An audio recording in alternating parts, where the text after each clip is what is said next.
الله من الشيطان الرجيم بسم الله الرحمن الرحيم وبه نستعين عونك يا معين ولا حول ولا قوة إلا بالله العلي العظيم الحمد لله والعاقبة للمتقين ولا عدوان إلا على الظالمين اللهم صل وسلم وبارك على سيدنا وحبيبنا ومولانا محمد وعلى آله وأصحابه وسلم آمين.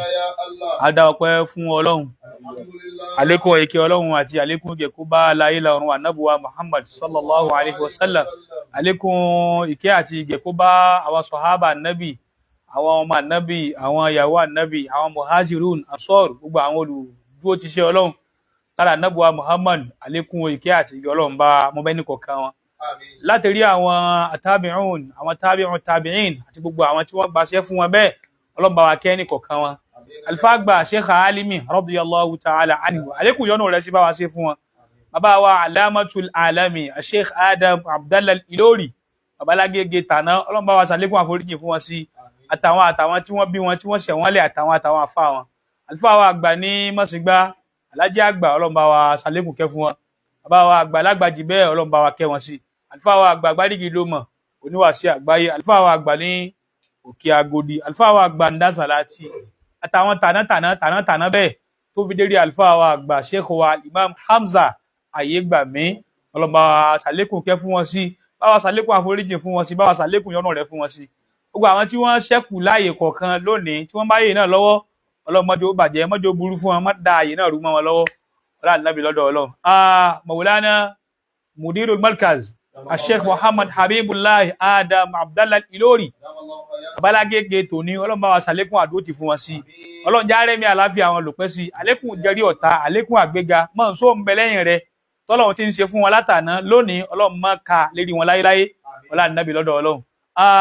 Ìkàlẹ̀ àwọn àlùfáà wa Sama'atu Sheikh Alhaji Abdul Wasi' Salman Waliyullah Atayese Jakmel Asadul Waizin ọmọ babalágége hafidhahullahu ta'ala wa nasarahu, àlékún ìṣọ́ Ọlọ́run àti ààbò Ọlọ́run bá a ti máa ń tọrọ fáwọn àlùfáà wa ní gbogbo ìgbà, tí gbogbo àwọn tí wọ́n jẹ́ olólùfẹ́ jákèjádò àgbáńlá ayé náà ń bá wa tọrọ, àtèyí táwa ń tọrọ àtèyí gbogbo àwọn tí ń jẹ́ olólùfẹ́ ń tọrọ, Ọlọ́run bá wa mú wọlé àṣẹ o. Náà níkàlẹ̀ àwọn àlùfáà, gbogbo àwọn àgbàlagbà ní ìkàlẹ̀, bàbá àti gbogbo àwọn àlùfáà, Ọlọ́run já máa bẹ dáadáa, ọlá Ànábì lọ́dọ̀ Ọlọ́run. À ń tún kíra lónìí pé Jum'atu Mubaraka, Jum'atu Mufida, Ọlọ́run jẹ́ kí á sọ̀pọ̀lọpọ̀ ẹ̀ láyé. Hayyakumullah, lọ́kùnrin àti lóbìnrin, lọ́mọdé àti lágbàlagbà, gbogbo àwa tí àlùmọ̀ Ànábì wa Muhammad tá ń wò yìí, afẹ́gbọ́n sálámà yín sá. Hayyakumullah. Assalamu alaikum wa rahmatullahi wa barakatuh. Wa alaikumus salam wa rahmatullahi ta'ala. A wà lérí ọ̀rọ̀ Ànábì wa Musa alayhi salatu wa salam tí Ọlọ́run ránṣẹ́ sí Fir'aun lérí bọ́jẹ́tì mẹ́rin. Bani Israila lè nàró ṣàánú wọn. Àwọn tí wọ́n ń bẹ ní abẹ́ ìmúnisìn lọ́dọ̀ Fir'aun náà lè gbà wọ́n lẹ̀. Ẹlẹ́ẹ̀kẹta, àwọn Bani Israila gan tí wọ́n tún gbẹ̀yìn gbẹbọ jẹ́, tí Ọlọ́run ti kẹ́ wọn tán tún padà ṣàìmóore fún Ọlọ́run, lè ṣèkìlọ̀ fún wọn, ṣe wáàsí fún wọn, fi wọ́n mọ̀nà.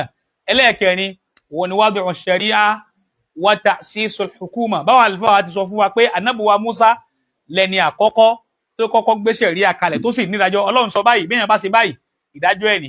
Ọlọ́run já rí pé a wà lérí ọ̀rọ̀ Ànábì wa Musa alayhi salatu wa salam àti Fir'aun. Hayyakumullah. Kí a tó lọ sí ọ̀dọ̀ Ànábì Musa Alayhi salatu wa salam. a ya ọ̀nà méjì náà.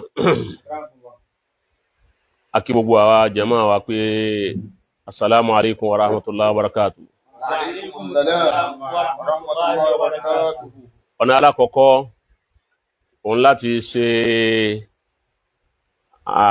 ìdárúkọ àti ìṣe àdúà fún ọ̀kan nínú àwọn ọmọ kéwú Sheikh Adam tó sì jọ ọmọ kéwú rẹ̀, tó tún wá jẹ́ ẹni tí ó tún sin àáfàá rẹ̀ tó sì sórí rẹ̀ látara àáfàá rẹ̀. Alhamdulillah. Qasim, Akramakumullah. ngbàtà wà lẹ́kọ̀ọ́ ní ìyànà ìrà tá lọ ṣe wá sí ń jò ní, àwa ka orin kan tí a ní ọmọ Lárúbáwá kan ní òun lọ́kà taari clip ẹ̀ orin yẹn wá ní rọ́wà púpọ̀ ó sì lálàáfíà ẹ máa rí inú orin yìí wípé ẹni tó kọ fi Ra'iil al-Awwal ó ti báwọn yani min al-imlaq inú àmà imlaqun min amaliqati ash-shi'r ọgbọ́ wa abqariyyun min abaqirati al-ilm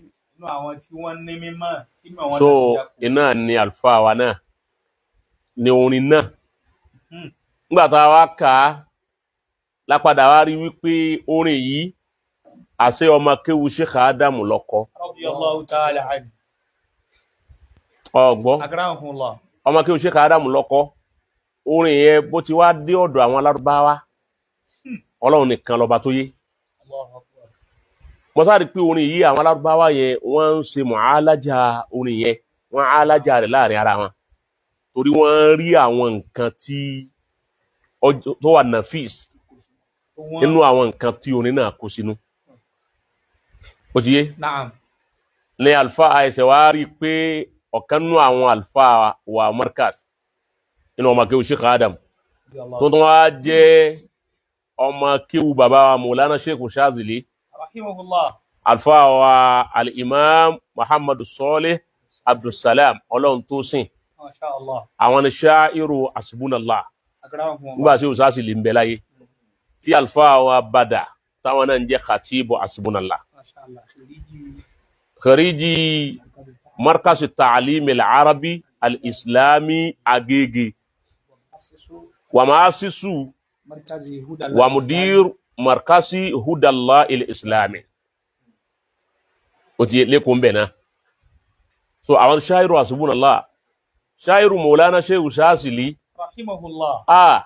nígbàtí Sheikh Shazili ń bẹ láyé làwọn tí fi rí ìkànnà kọrin àṣẹ orin yìí ti wá wà láti 2002/3/4 kó tó wá dé ọ̀dọ̀ àwọn Lárúbáwá káwọn Lárúbáwá ó tó wá alájà orin náà láti tún fi mọ kíma Maulana Sheikh Adam tí wọ́n fi táwọn Lárúbáwá fi wá gbóríyìn fún Maulana Sheikh Adam so alfa wa náà àwọn náà wà ní orin yẹ walamma arada Allahu nashi khayran bidinihi aqama bihi Sheikh al-Ilori mujaddidan faqama bi nashri dini fi ardi Yoruba taqammasa bittaqwa wa bil ilmi irtada ihtada gan le mi rò pé Lárúbáwá wí àmọ́ bó pé ní ihtada bil ilmi bákan náà àmọ́ wa bil ilmi irtaqammasa bittaqwa ọwọ́ sọ bẹ̀rù Ọlọ́run wa bil ilmi irtada ńgbà tí wọ́n wà lè Kimbale tí wọ́n fi láwà nílé wọ́n á já sí pé ìmọ̀ ni wọ́n lọ lè kó lé lérí wa assasa fiha markaz al-ilmi wal huda wọ́n wá ṣe tàṣíṣù lé kéwú mímọ̀ àti ti ọ̀nà mọ̀ radina bi Abdullahi Adama sayyida ẹ̀wọ̀n kan orin yìí làwọn Lárúbáwá ni wọ́n á bẹ̀rẹ̀ sí ká tí wọ́n ń dùn wípé Sheikh Adamu tó bẹ̀ ojú bẹ́ẹ̀ lọ ń já sí pọ́ máa kéwú Sheikh Adamu náà ni ọlọ́mọ́sàbà wọlá Nabi wa Muhammad alfa wa náà bàbá wa al-Imam Muhammadu Salih Abdulsalam Ọlọ́run tó sìn sha'iru asbunallah sha'iru Maulana Sheikh Shazili Ọlọ́run ó tún sàlékún dáadáa yìí àwọn tíra ń bẹ tí wọ́n ṣe tọ́pọ̀ ọ̀pọ̀lọpọ̀ àwọn orin wọn nípa Gauzau ó ti wá àtàwọn munajat inú àwọn orin tí yàn fi ṣe tàdọ́rùn lọ́sọ́dọ̀ Ọlọ́run ọtí àtọwọ́ wọn jáde nínú kìtàbà wọn tí wọ́n Maulaya la tada'ani tí táwọn Qadiriyya máa kà àwọn ni wọ́n ní ya sayyidi ya rasula rabbihi àwọn ni wọ́n ní táwọn Qadiriyya ṣe ń lò káàkiri ó ti wà lórí mídíà káàkiri àṣẹ ọmọ Maulana Sheikh Adamu náà ni ó ní kéwù Sheikh Adamu ń bẹ lára wọn albarka fanda salati wọn ń bẹ lára wọn alhamdulillah méjèèjì wá papọ̀ ẹni kéwù Sheikh Adamu bá ń bẹ lára rẹ̀ tọ́lọ̀ ń bá ní ọ̀rá pálá lè wà albarka fanda ó ń tọ̀ wọ́n nẹ̀sìn jakulayi ni kọ́lọ̀ ti ṣàfàǹdà salati nù ni torí Sheikh ń dá salati àti Sheikh Adamu wọ́n connect pọ̀ Maulana Sheikh Adamu ní connection pẹ̀lú àfàǹdà níbi kí ṣáánù markasi kó lè débi tó dé yìí Ọlọ́run sì gbà tọ́ra àfàǹdà salati ẹnu àwọn gbòógì ẹni tí ń sọ pé Haji Adamu Mansur àwọn ń bẹ lẹ́yìn rẹ̀ iná ni wọn ilé àfàǹdà ò bàjẹ́ ilé Sheikh Adamu bàjẹ́ alimamu Ọlọ́run tó sìn ọlọmọsàbà wa san ilé san lórí kásì lè ilá fi kan fún wọn lẹ́ẹ̀kan náà bismillahir rahmanir rahim ilá fi Quraishin.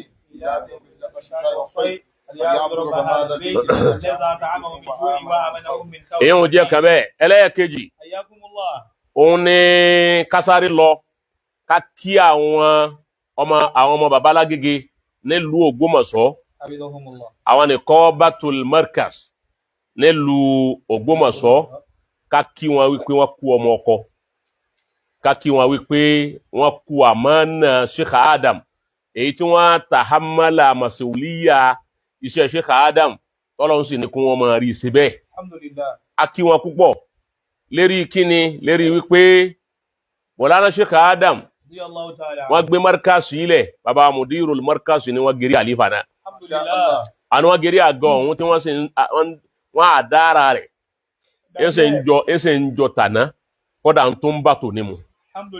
náà àwọn kan wá ń dìde wípé baba mudiru ló kù táwọn ọmọ fi ta yín àwọn tí baba wọn ò jẹ́ nǹkan kan àwọn tó jásí gan wá bí àwọn gan pé mọ́ ní àbúkà kò lè ṣe tààrífù bàbá rẹ̀ yọ́ àlóhun ó ṣe tààrífù mudirul markaz ọgbọ́ òwò palẹ̀ tí ń bọ̀ lérí mudiru ni láti rí àwọn aljaddu al-arba al-khamisa jìnà bẹ́ẹ̀ so tí ń bọ̀ wá tí ìjẹ́ wìláyà Ọlọ́run àti ìjẹ́ èèyàn tí ń bọ̀ wá mudiru bá ìjẹ́ èèyàn lé ní Mọ̀lánà Sheikh Adamu bá ìjẹ́ èèyàn lé ní bàbá tó bí wọn bá jẹ́ èèyàn ni bàbá tó bàbá wọn bá jẹ́ èèyàn ni bàbá tó bàbá wọn bá jẹ́ èèyàn ni tá a bá tún wá tọ̀ lọ tá a tó tọ̀ bọ̀ wá á tún padà bá wọn wípé ọmọ ọlá ni wọ́n nípìlẹ̀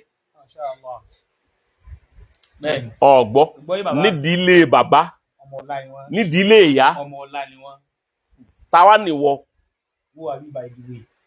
ọ̀gbọ́ àwọn nìkan bá markaz lÓgbómọ̀ṣọ́ wọn wá dìde ẹ̀kú ọmọ ṣe wọ́n gbá ẹni tí ọmọ ọ̀rọ̀ sọ ẹni tá a fún bàbá rẹ̀ lọ́rọ̀ sọ lánàá àwa gba máìkì lọ́wọ́ ọmọ náà pé ò ní sọ̀rọ̀ láyé ó wá fẹ́ sọ̀rọ̀ ní túláàsì yóò tún wá sọ̀rọ̀ ní túláàsì ọ̀hún náà ó tún wá lè ṣàgbákò nú ọ̀rọ̀ dẹ̀mọ̀ pé òun ti jẹ́ àmọ̀ wípé ọmọ tí ò ní sọ̀rọ̀ láyé ọmọ rẹ̀ ò ní dá sọ̀rọ̀ ayé àrọ́mọdọ́mọ rẹ̀ ìpàlẹ̀kẹ́ ẹ̀sán ò ní dá sọ̀rọ̀ ayé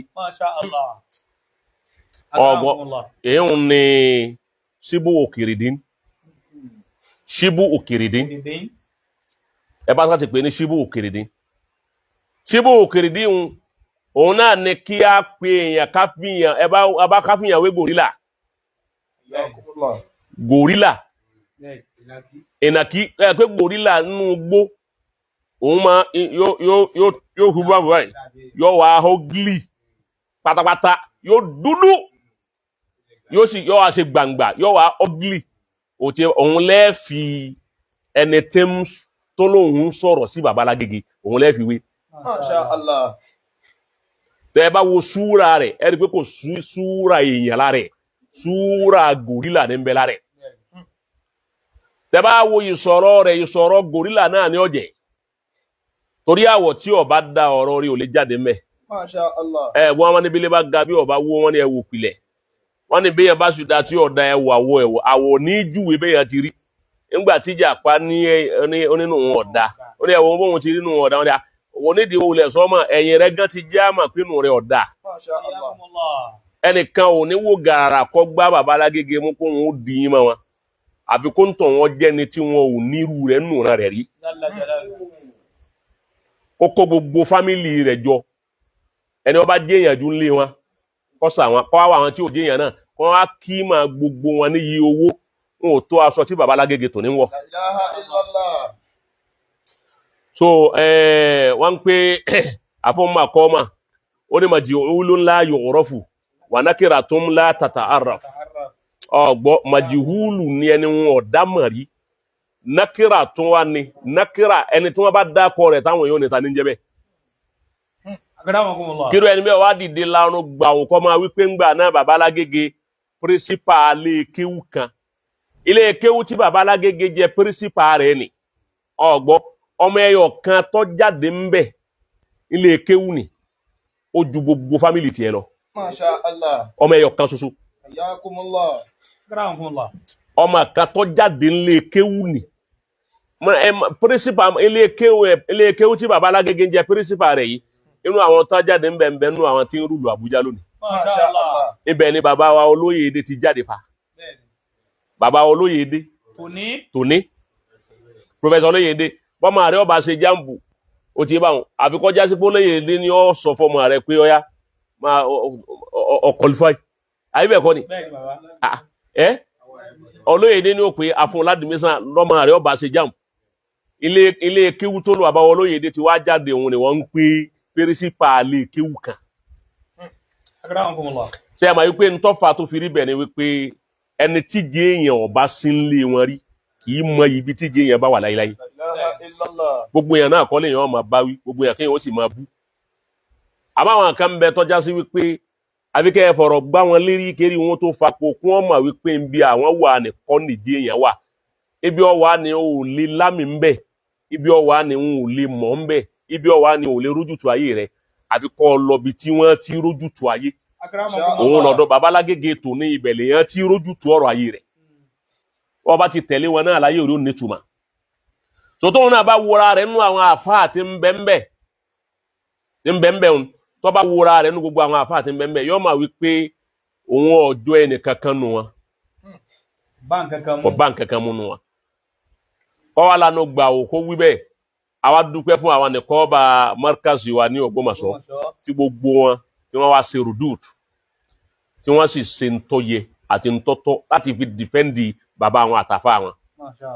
bìdáyà tamẹ́n bàbá wa mufti gbogbo Ọ̀yọ́ Sheikh Ismail Agodi làwọn ti ké ọmọ ọkọ ni wọ́n wòye sọ máàlì Sheikh Yahya lọkọ wọn kéwú wọ́n wá di mufti gbogbo ilẹ̀ Ọ̀yọ́ pátá ó ti yé wa wọn inú àwọn tí ń wí pé èwo ló ṣubú tẹ̀ wá ẹnìkan ò lè fa sọya máa fa wa la ọlọ́mọdé máa padà síbú kọ́dà ọmọ wọn tí wọ́n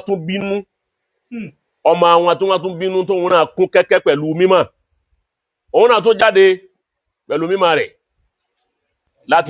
láti fi pé ẹ ní bú àfa wa inú àwọn tá a tún kí ọ̀rọ̀ yìí sùn ní kọ́ bá Ògbómọ̀ṣọ́ lọ kọ́ sí máa ń wò Sheikh Ishaq Ibrahim Kuranga adúpẹ́ fáwọn náà púpọ̀ pé ẹ kú àmánà Mọ̀lánà Sheikh Adam látún ni Sheikh Ismail Ọlátúndé Búsàrí àwọn ni chief àwọn ni Grand Mufti of Ọ̀yọ́ State àti kí wọn náà Ustaz Abdulrasheed Isa ẹ ṣeun púpọ̀ ẹ kú àmánà Sheikh Adam Sheikh Sharafuddin Ibrahim ọmọ markazu yìí ni ọmọ ọkọ ni kì í sọ máàlì Ustaz Miftahuddin Ahmad Adétayọ̀ ọmọ ọkọ ni inú ọmọ markazu yìí sọ máàlì Imam Habibullah Abdulsalam olùkọ́ baba Alágége Abdulsalam Imam Habibullah ọmọ ọkọ ni fún baba Alágége yìí sọ máàlì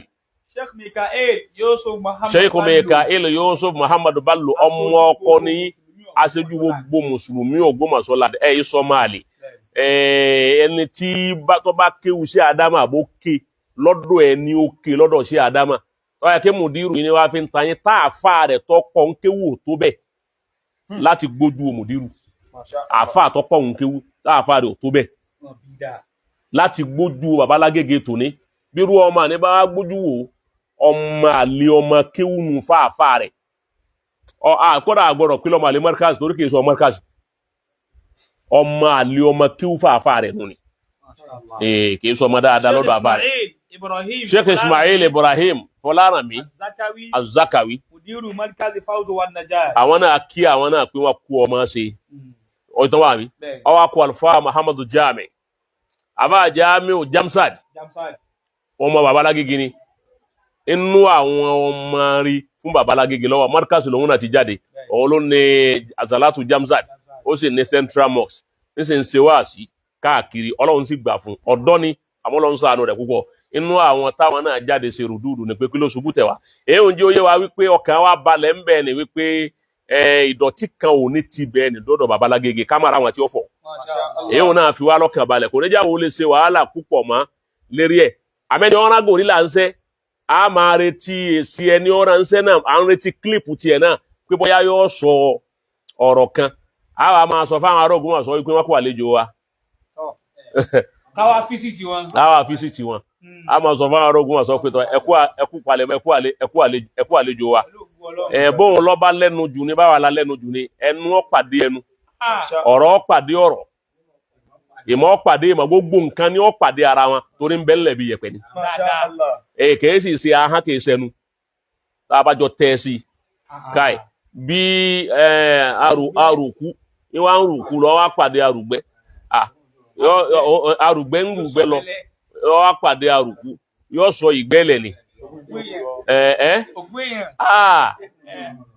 béèyàn bá fi yàn pé igi bí èèrà tó bá fi ní pé igi àwọn àdànù ni.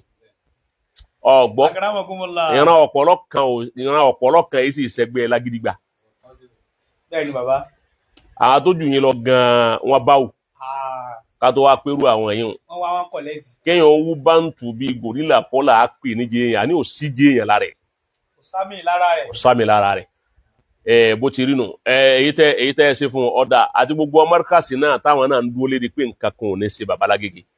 Ọlọ́run ò ní jẹ́ nǹkan kan ṣe ẹ̀yin náà. Albarko láwẹ̀ Mufaddal orin ẹsẹ̀ márùn kan tí mo kàn sáré kọ kí akànfi ránṣẹ́ sí ẹni tí ń bú bàbá Lágége.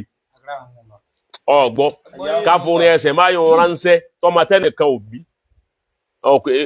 ibùnà máa ń la ṣe yìí. Ọgbọ́ ọmọ ẹni tí ò jẹ́ nǹkan kan ọmọ tẹ́nìkan ò bí ọmọ tí wọn ò sun ẹ̀dá tí ìyá rẹ̀ lóyún tí ò lóyún dá tí ìyá rẹ̀ ń rọbí tí ò rọbí ẹ̀dá ó tún wá bí kalẹ̀ kò bí kalẹ̀ dá àwọn ẹni tó tún wá gbé ìwọ̀n ìṣẹ́ ni dáadáa àwọn tó dá wọn báríkà náà tó jẹ́ lérí ibú. Ọgbọ́ ìjọ wọn ó tún wá ṣèkó máa rẹ̀ wọ́n tó jówó kó àwọn àfáà tún ṣèpèlè ra wọn. Ọgbọ́ ìjọ wọn ń kó mẹ́ wọ́n tó jówó àdúrà kó àwọn àfáà tún ṣèpèlè ra wọn. tí a máa pe irú èpè wọn ràn rú ẹni bẹ́ẹ̀ lẹ́ni tí ń bú bàbá Lágége wọ́n tún wá tọ́ wọn ọ̀tọ́ rí. Masha Allah.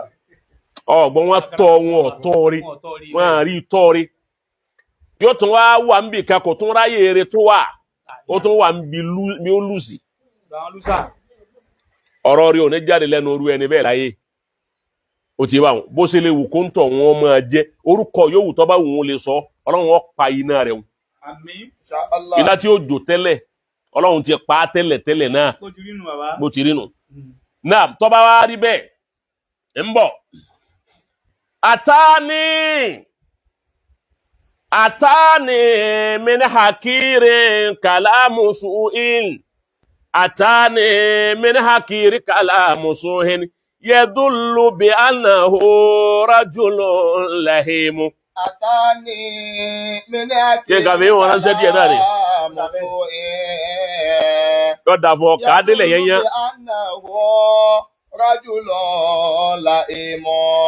Níṣẹ́ náà mo sáré kọ yẹn ó kù sẹ́jú mẹ́wàá tá a bẹ̀rẹ̀ ètò mọ́kọ́.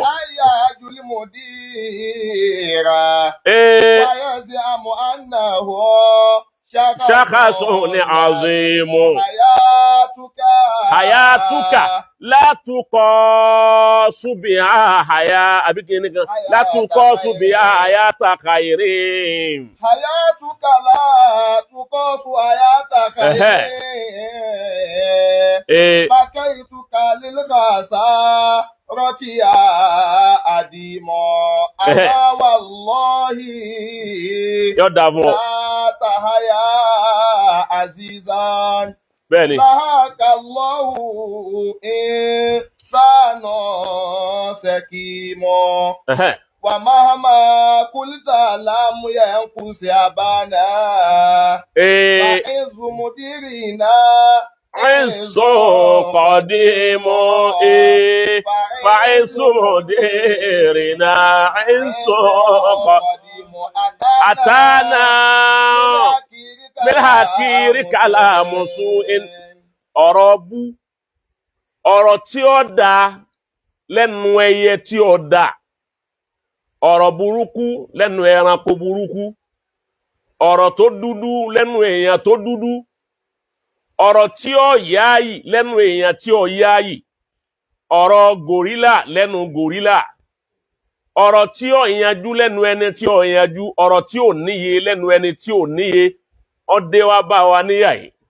من آخر كلام يدل بأنه رجل لئيم.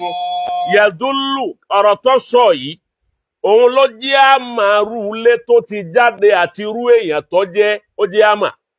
ọ̀rọ̀ náà jẹ́ àmà wípé bí أنه رجل لئيم, ó jẹ́ àmà pọ̀ mọ ẹni tẹ́nìkan òbí ni. رجل لئيم, ọmọ tẹ́nìkan òbí, ọmọ tí ò ní bíbí, ọmọ tí ò níran, ọmọ jábútẹ́, ọmọ lásán. Gabawatuhu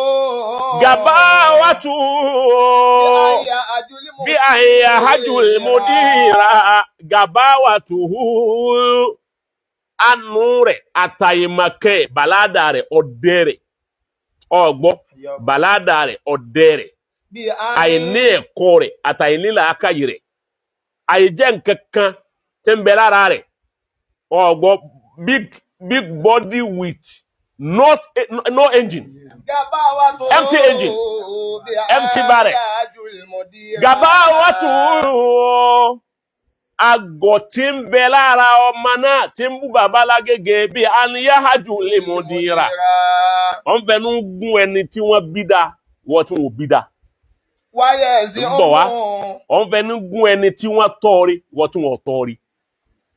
wọ́n fẹnu gún ọmọ tí bàbá bíúdì rẹ̀ ó dìídì bíúdì ẹ̀, ìwọ́n tán bí ọ kalẹ̀ táwọn tó bí ọ ò bíúdì rẹ̀. àwọn kan bí ọ kalẹ̀ wọ́n sunrun ọmọ mi lọ, ìjọ wọn bí wọ́n tán tó ń fẹsẹ̀ lélẹ̀ wọn ò yà sí ọmọ wọn sunrun ọmọ mi lọ ni. wàyẹ́sì àmọ́ ànàwọ̀ ṣàkàfún àdìmọ́. irú àwọn tí máa ṣe báwọn làwọn ọmọ tó jẹ pé kóhun àti kíyà àti bàbá owó tó sunrun bóyá wọn ṣépè lẹ́ra wọn pé tó sunrun ni, bóyá túrò àbí kọ̀fẹ́ dá fún ọ ni, mo ní o túrò ọ máa gbomi gbòkúgbò ni ṣe lónìí tó padà wá dọ̀rọ̀ wípé bàbá kan ya lẹ́sẹ̀ kó tó padà wá di pé bàbá ti kálámù ẹ̀ bọ́, ẹni tí kálámù wá pọ̀ jáde ní òwúlò yìí sí. wàyẹ́sì àmọ́ ànàwọ̀ ṣàkàfún àdìmọ́. wàyẹ́sì àmọ́ ànàwọ̀ ṣàkàfún azimu. òun á rò lọ́dọ̀ ara rẹ̀, ẹ wo pé gàbáwà àìláàká inú ẹni tí ó jẹ́ nǹkan kọ́ máa wá rò pé òun jẹ́ nǹkan, kẹ́ni tí ò ní láárí ọmọ rò pé òun ní láárí. ó yẹ kún tírìtì làákàyè rẹ̀ pé ṣé wọ́n mọ̀ pé wọ́n jẹ́ nǹkan nù fámìlì tiẹ̀ ni. Hayatuka. Farabalẹ̀, wọn gbọ́dọ̀ máa jẹ́ nǹkan nù fámìlì ẹ̀. ẹnìkan ò ní bẹ fámìlì kan kí wọ́n máa dè yẹn ńlá ń bẹ̀ kọ́ wá rí yẹn ńlá kan kọ́ máa fẹ́ nugun. ọ̀gbọ́ kò ní ṣẹlẹ̀ bẹ́ẹ̀. Hayatuka ìwọ tó ń bú bàbá lágége. Hayatuka ìṣẹ̀mí rẹ̀ tó ayé tó ń lò yìí látùkọ́ su àyàtà káyírí àkọjọsẹ̀mí àwọn eléríire èèyàn. ìṣẹ̀mí rẹ̀ tó ń lò láìfù rẹ̀ tó ń lò ọba dáa ọjà sí pé ńgbà tí wọ́n bí ọ gan tọ́ wà ń kéke kíyà rẹ̀ ó ti fún ọlọ́run panu ilé kọ́ ọmọ jẹ́ bó ti jẹun ọmọ dàgbà débi ọ̀dàgbà débi kọ́ ọba sì dà fún ọ bẹ́ẹ̀. bákẹ́ ìtúkẹ́ lílkàsá rọ́tì àdìmọ́. ẹni tí ń bú Mùdírù ní wí, ẹni tí ń bú bàbá lágége ní sọ. bàkẹ́ ìtúkẹ́ ojúgbà méjì fún paraba ní pé mo sunkún rẹ̀ tí n bá ní mo sunkún rẹ̀ ó ti bá wọn ń jà kó o tún fálùnù. ọgbọ́ tẹ́ bá fẹ́ túkéwú ẹ máa túkéwú dáadáa fa ẹ̀yin tẹ́ bá túkéwú tí n bá ní bàkẹ́ ìtúkà mo sunkún rẹ̀ àbí mo dárò rẹ̀ ń já sí pé o tún fálù náà nù ni torí pé ò ní fálù o bàkẹ́ ìtúkà nígbà tí gbèsè ayé rẹ̀ ò wúlò tí ò da ọgbọ́ mọ̀ wá ojú wa gbà mí ti fún ọ. lílkàsára torí òfò tó ṣe lára kọ́ ọ máa bú bàbá lágége. yá àdìmù wọ́n tí wọ́n dá ọmọ nù lù. yá àdìmù wọ́n tí wọ́n dá ọmọ nù fámìlì. yá àdìmù wọ́n tó sí rárá tó rọ̀ pọ̀ ń bẹ ni ó sí. aláìsí ni ọ̀tọ̀ ń bẹ lókè yẹ̀pẹ̀ ọkàn ká sọ sára ni ó sí. bọ́ọ̀ bá ń bẹ ni ẹni tí ń bá ń bẹ yóò máa pín Sheikh Adamu sí ń bẹ. ẹni ọba ní Sheikh Adamu ò sí má wáyé kí Mùdírù rò wọ́n wá ń rí kò rí Sheikh Adamu ń bẹ ni ẹ sọ fún tọ̀hún kó ti ṣaláìsí Ama wallahi la tahaya azizan. èmi ò ní bọ́ ọdún gbólóhùn kan ju gbólóhùn yìí náà lọ ẹni tí ń bú bàbá lágége Ama wallahi wọ́n máa fọ́lọ́hún búra la tahaya aziza èyí tó ti fẹ́ nu ń bàbá lágége yìí wọ́n á rán ọ ní ìwọ ló dìde lọ rán ara rẹ lọ́lọ́ fẹ́ gbèjè èèyàn ni èyí tó bá wù ó lè jẹ́ ń bẹ̀ la tahaya aziza aṣọ yìí ti bọ́ lára rẹ̀ wo tó gba yìí mánu ni tó farabalẹ̀ aṣọ tó ẹ mọ̀ pọ́ ọmọ máa jogún aṣọ nígbà tó o ti láṣọ yìí máa ọmọ rẹ̀ ò lè láṣọ yìí. látàhàyà àzìzà làhákàlọ́hù ìsànà. làhákàlá wọ́n tó ń fa hán gún bàbá lágége làhákàláhù ọlọ́run ó gbà ọ lẹ́nu. làhákàlọ́hù. ẹnu rẹ̀ wọ́n burú fún ọ lágbárí rẹ̀. làhákàlọ́hù. o ní ọ̀yá yìí tẹ́lẹ̀ o tún wá ní yá yìí má rárá. làhákàlọ́hù.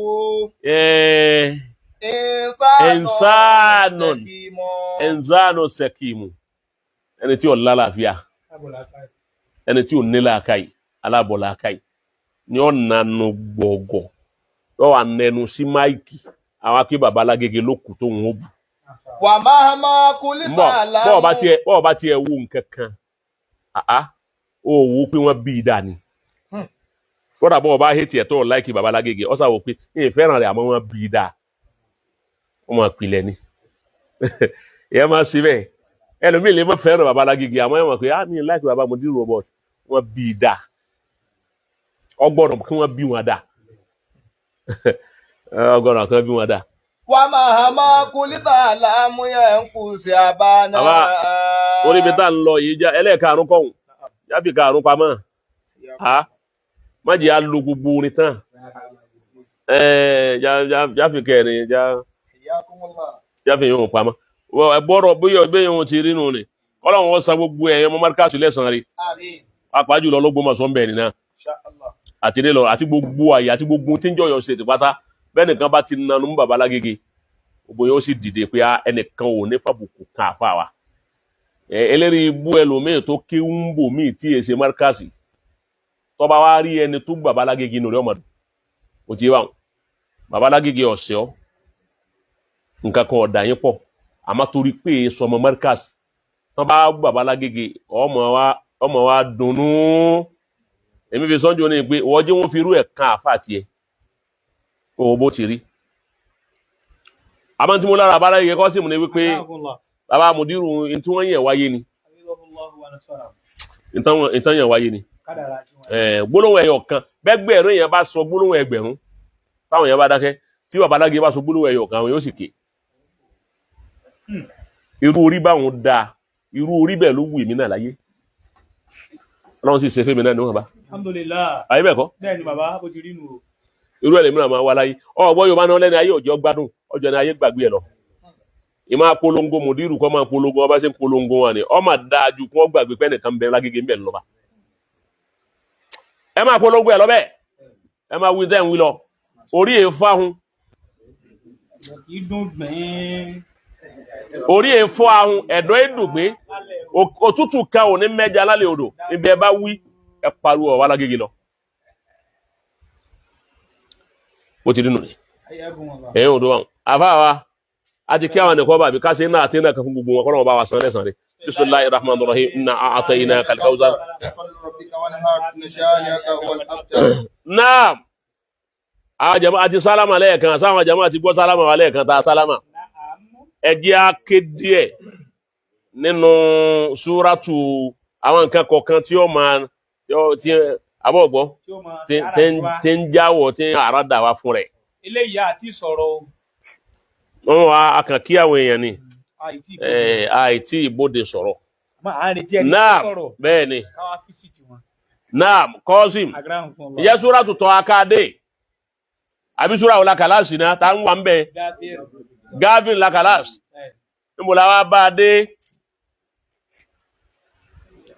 abade bi wípé a'udhu billahi minash shaitanir rajim bismillahir rahmanir rahim. a'udhu billahi minash الشيطان الرجيم بسم الله الرحمن الرحيم نعم. ويا قوم ما لي أدعوكم إلى النجاة. Ìsíkìlù wa ń sọ fún wa pé ẹ̀yin ìjọ mi Máàlì èsè àdìrúnkòmù ìlànà jáàtì èpè yín lọ bí wípé kẹ wá là kẹ má sọnù. Una ní ìlànà ẹ̀yin wá ń pè mí lọ bí kí n wá wọná kí n kó sínú náà. Ẹ̀dẹ̀ ọ̀nà ní ilé àkìfọ́rọ̀ bí láì. Ẹ fẹ́ kí n máa ṣẹbọ pẹ̀lú Ọlọ́run ni. Ó ṣeré kàbí. Kí n sì máa ṣaláìmoore máa ṣẹbọ pẹ̀lú Ọlọ́run tó dá mi. Èyí tí ìnímọ̀ kankan nípa rẹ̀ bẹ́ẹ̀. Èmi sì ń pè yín lọ sọ́dọ̀ Ọlọ́run ọba pàtàkì ọba aláforíjìn. Lájàrámà kò sí ń tọ́jọ́jú ń bẹ̀. Annama tad'unani ilayhi. Èyí tẹ́ ń pè mí lọ síbẹ̀ yìí. Laysa lahu da'watun fi dunya. Kò ní agbára kankan láyé laysa lahu quwwatun fi dunya. Kò lágbára kan láyé bẹ́ẹ̀ pé kò lè dáhùn. Bọ́bá ìdàlùkìyámà kò lágbára kankan tí ó sà Ọlọ́run ọba alágbára lèmi ń sìn. Wa anna maradana ila Allahi. Ọ̀dọ̀ Ọlọ́run ni gbogbo wọn padà sí. Wa anna al-musrifina hum ashabun nar. Àwọn tó bá sọ aláyàkókò nà kí sọ́lọ́run ẹni náà ni wọ́n padà jẹ́. Fatatazkuruna ma aqulu lakum. Ẹ padà rántí tí ń sọ fún yín tó bá yá àmọ́ ọjọ́ tẹ́ bá rántí tí ń sọ yìí ọjọ́ ó ti lọ níjọ́ náà. Wa ufawwidu amri ila Allah. Mo wá fi ọ̀rọ̀ tèmi ti sọ́dọ̀ Ọlọ́run èmi di mùsùlùmí. Basirun bil ibad. Ọlọ́run ọba mi basirun bil ibad. Òun lórí náà rí ẹrú rẹ̀ o. Mo sọ fún yín o. Mo sọ fún yín o. Mo sọ fún yín o. Ó sọ bẹ́ẹ̀. Débi tó dérùn ni. Èwo ló wá kẹlẹ́ yẹ. Fawaqahu Allahu sayyi'ati ma makaru. Ọlọ́run wá sọ níbi gbogbo aburú tí wọ́n pa létè kalẹ̀ fún. Wa haqa bi ali fir'auna su'ul adhab. Ìyà tó burúkú ló padà wá jẹ ara alẹ́ Fìràúnà ń bọ̀ wá. Ọ̀rọ̀ tí àwọn ẹ padà síbi Suratu Taha. Mo ti láà máa jáde nínú súra kan bọ́ sí súra kan ni. A padà dé Suratu Yunusa. A sì padà dé Suratu Maida. Ẹ máa palẹ̀ máa wọ̀nyí hùn náà kalẹ̀. Ẹ wòye súra tá a ti ń kan ọ̀rọ̀ Nábì Musa tá a ń so pọ̀ mọ́ra wọn. Láti Suratu Hud dàbí láti ń so káàkiri bọ̀ wá. A tún padà sí Suratu Taha báyìí. Suratu Taha náà. Ìgbà tí fa'ajmi'u kaydakum thumma atu saffa. Ẹ̀rí ni. Fa'ajmi'u kaydakum. Èwo ló ṣáájú ẹ̀. Qalu in hadhani lasahiran. Fáráò wá ń sọ lẹ́yìn ìgbà tí Ìsíkìlù sọ̀rọ̀ tán. Ìwà ń sọ fáwọn ìjọ rẹ̀ wípé in hadhani àwọn ọkùnrin méjì tí wọ́n dúró yìí, èyí ń Musa àti Haruna, ìwà ń nawọ́ sáwọn ìjọ pé ẹ wá àwọn ọmọkùnrin méjì tí wọ́n dúró yìí o. Lasahiran. Òpìdán lásán ni wọ́n, onídán onímérékù ni wọ́n o, onídán ni wọ́n. Wọ́n fẹ́ lé ikú ò nílùú Masari tí wọ́n gbé wá nù ni pẹ̀lú dán tí ń bẹ lọ́wọ́ wọn wáyé dhahaba bitari qatikumul musila. Tariqatikumul musila, ojú ọ̀nà tí a gbé kalẹ̀ fún yín táwọn bàbá wa ti ń lò, tí bàbá wa ti ń lò, táwọn bàbá ńlá bàbá wa tí wọ́n gbé kalẹ̀ tá ń tọ̀. Ó fẹ́ pa ojú ọ̀nà nìrẹ́, ó wá fẹ́ gbé ojú ọ̀nà kan wá nígbà náà ọba kan ráhùn ní nǹkan kan. Ó fẹ́ fi idán ọwọ́ rẹ̀, ó fẹ́ pa ìṣẹ̀ṣe bàbá ńlá bàbá wa, ó fẹ́ parẹ́. Fìràwọ̀ náà sọ bẹ́ẹ̀ fáwọn jẹ́. Sọ́nà ló kú àbí? Fa'ajmi'u kaydakum. Fìràwọ̀ náà wọ́n sọ wípé gbogbo yín pátá ẹ pè gbogbo àwọn tí ń jáwọn òpìdán wá nínú ìlú Masari. Wọ́n wá pè gbogbo wọn wá. Ọlẹ́yìn onídán, ìwọ ọ̀gá onídán, ìwọ gbákejì àti gbogbo ẹ̀yin ọmọ kéékèèké onídán. Ajmi'u kaydakum. wọ́n kálukú ọ̀pálẹ̀ máa ti ń bẹ lọ́wọ́ rẹ̀ kókó wá. Zumma atun safa ẹ wá jí àtò dáadáa gbogbo yín ẹ tò ọjọ́ zina ayé bẹ́ẹ̀ kọ́ ọjọ́ zina ni ọjọ́ ọdún lọ́jọ́ náà ó wá ní kí gbogbo wọn tò. Wàkọ́dé afúláhàlì yawma man ista'ala. Ẹni ọba ń wí ní lónìí afúláhàlì yawma ó ń tọ̀hún jèrè níbi àyà kan àyà ń sọ wípé àwọn òpìdán àwọn ń bi Fìráúnà léèrè wípé kábíyèsí ó ní àfíyèsí ó ní nà ṣé tá a bá ń wí ní Musa sá lẹ́bùn tá a gbà ẹ gbọ́ ọlẹ́ lẹ́bùn ó ní gbogbo yín ẹ̀dì minal muqarrabin ẹ̀dẹ̀ni tí ó wà ní ẹni tá a fi sẹ́gbẹ̀ẹ́ ọ̀la á fi wọ́n joyè báyìí ìwọ joyè báyìí ìwọ joyè báyìí á fún yín lóyè tó dánú lútayọ́ mà pé yín náà wáyé tẹ́ ẹ báyìí lè wí ní Musa ọ ní kí wọ́n kó gbogbo ìdán wa wá kí gbogbo wọn wá tò faqad aflaha al-yawma man ista'ala ẹni ọba ń wí nínú yín àti Musa òun ni ó jèrè mo fẹ́ yiri tí ń bẹ lọ́wọ́ rẹ̀ gan n tó ń gbé mo fẹ́ mọ sọ́lọ́ òun lọ́rán olóòótọ́ àbí wọ̀ lọ́rán rẹ̀ ṣé fẹ́ẹ̀kì ni àbóríjìnà àdìpọ̀ tẹ̀sí ẹ̀ lójú wa lóòótọ́ ó dejò ṣe èbé tí ń ṣe báyìí a máa fẹ́ mọ̀ sójú tiwa lọ torí wípé irú ọ̀pá tí Musa jùlẹ̀ ejò tó dàrún irú ejò ni náà ni àtàwọn nǹkan tọ́jọ́ bẹ́ẹ̀ náà ni idán tó gbajúmọ̀ lásìkò Fìráúnà. Qalu ya Musa. Qalu ya Musa. Wọ́n wá ń sọ fún Musa. Ìmọ̀ kíní kan yawmu zinati. Ẹ̀rí yawmu zina ni. Wà á ń yùsára náà sọ̀dọ̀ ha. Ó gbé látòkè tẹ́lẹ̀ ni. Maw'idukum yawmu zinati.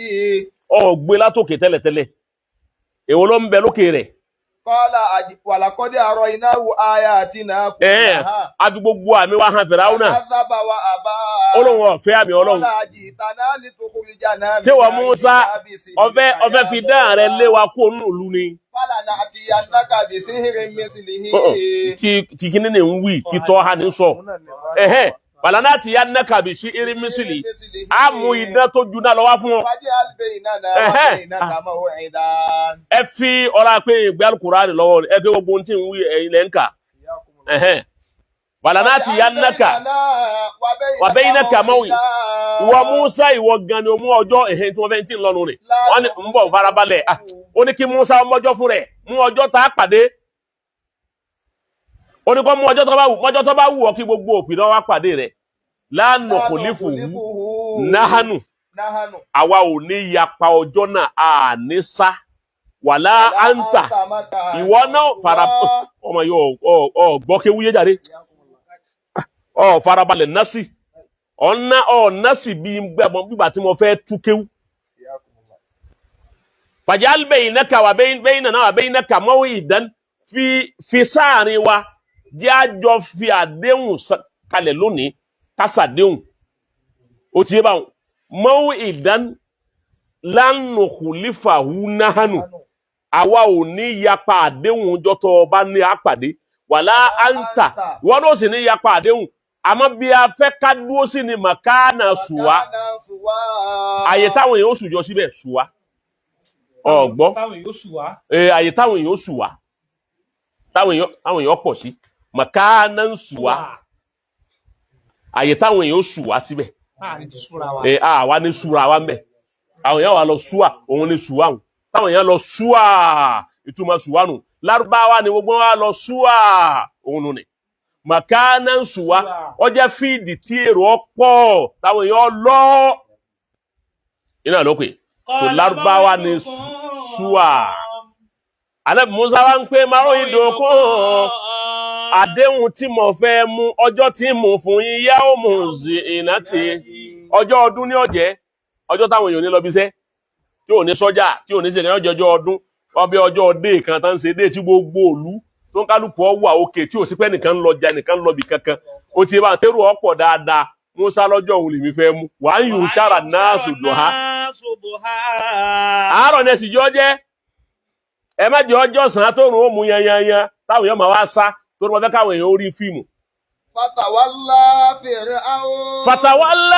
Firaun.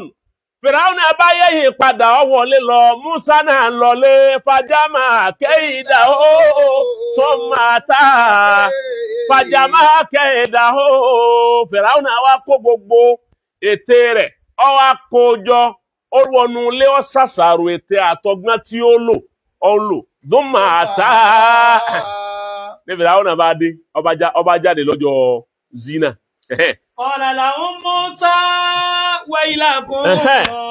Musa ń sọ fún wa wípé waylakum ègbé yín. Ìgbà tí wọ́n kọ́kọ́ bẹ̀rẹ̀ gbogbo wọn ti pé.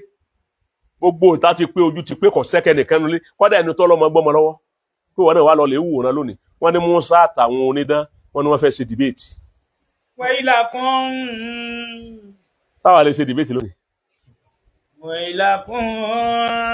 Táwa ní táyà ṣe debate.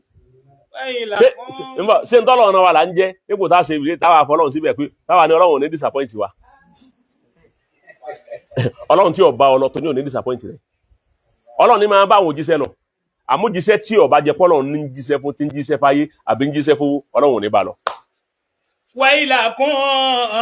Gbogbo àwọn àjòkó Fìràwọ́n náà jòkó, àwọn olórí ẹ̀ jòkó, gbogbo wọn jòkó báyìí. Àwọn ọmọ ẹ̀ náà jòkó lẹ̀, gbogbo àwọn èèyàn ńláńlá lù, gbogbo wọn pọ̀. Wọ́n pe Musa wa ní waylakum, ó tún wá náà wọn kò bó kò pé waylakum ègbé gbogbo yín. La taftaru ala Allahi kadhiba. Ẹ má parọ́ mọ́lọ́run má, gbogbo nǹkan okùn kankan tẹ́ kó lọ́wọ́ yìí. Eléyìí ṣe pọ́lọ́run ló fún yín, Èṣù ló fún yín. Fayusitakum bi'adhabin. Tẹ́ bá parọ́ mọ́lọ́run, abẹ́ ń pe Ọlọ́run nírọ́, abẹ́ ń parọ́ mọ́lọ́run, àbí tí mo gbé wá ẹnu kí èso Ọlọ́run lọ́ràn mi, fayusitakum bi'adhabin. Yóò lọ ìyàmá yín lọ́rùn tí ó fi wọ́ yín.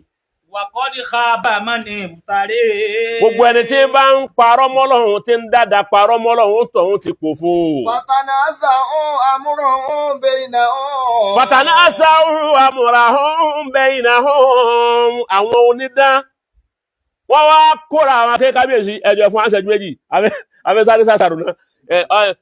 Eléyìí náà ọya máa bọ̀ wá abọ́ rẹ̀ kìnnìkan Ògún ṣe kìnnìkan ẹ máa bọ̀, wọ́n wá kóra wọn sẹ́gbẹ̀ẹ́ kan. Musa sì jòkó tó ń wò wọ́n báyìí. Pẹ̀lú ọ̀pá rẹ̀ tí ń bẹ lọ́wọ́ ẹ̀ wá àzárúrú nàìjíríà wọ́n lè sọ̀rọ̀ kẹ́lẹ́kẹ́lẹ́, wọ́n bára wọn sọ̀rọ̀. Qalu. Ìtí wọ́n padà wá sọ ni wípé Inna hadhani lasahirani. Ibi tá a wá dé, ibi tá a ti kú lẹ, inna hadhani lasahirani. Tẹ́ra àwọn méjèèjì ń òpìdán làwọn méjèèjì náà. Yuridani an yukhrijakum min ardikum bisirihima. Wọ́n fẹ́ fi idán tí ń bẹ lọ́wọ́ tí wọ́n fẹ́ fi lé gbogbo ìlú yìí. Wọ́n kó wọn kó sọ gbogbo àwọn ìlú yìí kó sọ wọ́n di ẹ̀sìn rẹ̀. Àyẹ̀wò ẹ̀kọ́ àbí kó wọn kó ń lu kó wọn sá lọ.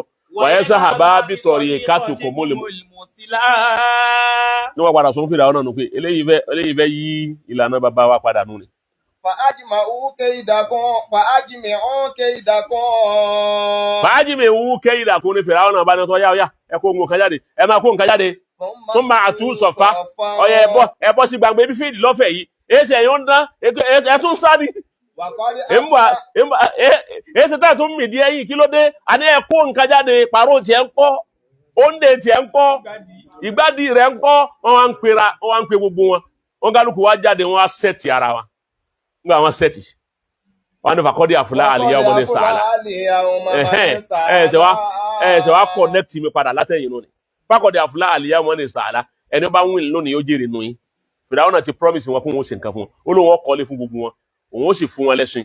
Òun ó sì gbé wọn sípò ńlá. Ẹni bá wíìn ni. Qalu ya Musa. Làwọn onídán ni wọ́n wá sọ̀rọ̀ jáde wípé ya Musa. Ọ̀gá wọn bá gbé ìwọ Musa imma an tulqiya. Ṣé wọ́n lọ́kọ̀ ju idá ọwọ́ tiẹ̀ lẹ́ni? Wa imma an nakuna awwala man alqa. Wa imma an nakuna awwala man alqa. Àbáwọn ni ká kọ́jú tiwa kalẹ̀. Wọ́n wí bẹ́ẹ̀. Ṣé mà pé lọ́dọ̀ wọn idán ni wọ́n ń pè ti Musa, tí wọ́n sì ní dán mùjísà ní ti Musa. Ìyàtọ̀ tí ń bẹ láàrin idán mùjísà àti karama. Ìyàtọ̀ náà ni wípé idán ṣe mùjísà ànábì Ọlọ́run ló ní. Ọlọ́run gan ní ń pàfọ́ọ̀mù ẹ̀ lọ́wọ́ wọn. Ẹ gbọ́, ànábì ló ní. Ọlọ́run gangan ní ń pàfọ́ọ̀mù miracle yẹn látọ̀dọ̀ ara ẹ̀. Ó ti yé. karama àwọn wòlíì Ọlọ́run ló ní àwọn ẹ̀sà nábì Ọlọ́run fún rẹ̀ ní pàfọ́ọ̀mù miracle látọwọ́ wọn àmọ́ idán àṣíhìrù ó ti bá wọn látọ̀dọ̀ àwọn kèfèrí àwọn tí ọmọ Ọlọ́run àwọn oògùn ni wọ́n fi àwọn po oògùn pọ̀ ni miracle karama ọ̀wọ́rọ̀ lóògùn ọgbọ́ kí ló kọ́ ẹ̀ mòjísà náà ní lóògùn nú àmọ́lé lóòkọ Ọlọ́run nú ìyẹn lè sa ókọ Ọlọ́run kó di karama kó pé ókọ Ọlọ́run ní sèkó ní kójú ọ̀rọ̀ kó sì rọ̀ karama ni torí ókọ Ọlọ́run ló pé àtọ́ àti nípa ọba ń pọ́ ókọ èṣù àbó òpó ń kọ nǹkan míì lẹ́yìn Ọlọ́run ọgbọ́ àbó ń pe ọ̀rọ̀ tí gbénu lédè tí kò yúnmúyúnmúyúnmú gbogbo ẹ̀yìn kìíní kẹ́ńdé kìíní kan koríko kìíní ẹ sá pé gbogbo wọn jọ ẹ wá pè wọn jọ àwọn èyí wọn wá dáhùn torí ikhwanu shayatin làwọn ọmọ ẹ̀yà ìṣù làwọn tẹ́ ẹ bá pe àwọn jáde tí wọ́n bá pàfọ́ọ̀mù miracle kan zihiru nìyún ọgbọ́ gbogbo ẹni yòówù láyé tó bá yẹ pé síhírù ti ṣe ìtàn lọ́ba mú lọ́wọ́ láàyò fúlíwù ó ń tọ̀ ń kò lè gẹ́ni kò lè jèrè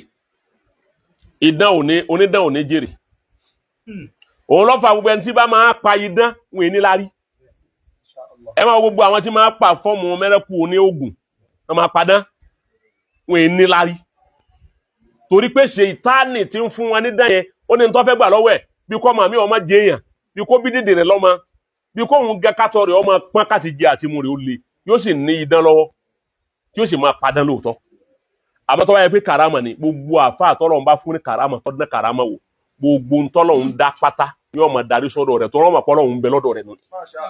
bẹ́ẹ̀ làwọn ànábì Ọlọ́run àwọn ànábì wọ́n fi mùjísà wíìnì ni àwọn ẹni Ọlọ́run àwọn àfáà àwọn náà ń fi karama wíìnì ni àmọ́ onídẹ́ kan ò lè fi dán wíìnì láyé gbúrò pé onídẹ́ kan wíìnì rí tí gbọ́ nínú ìṣúrí pé òpìdán kan wá wíìnì rí ó wá jẹjà kalẹ̀ wọ́n èé jẹjà kalẹ̀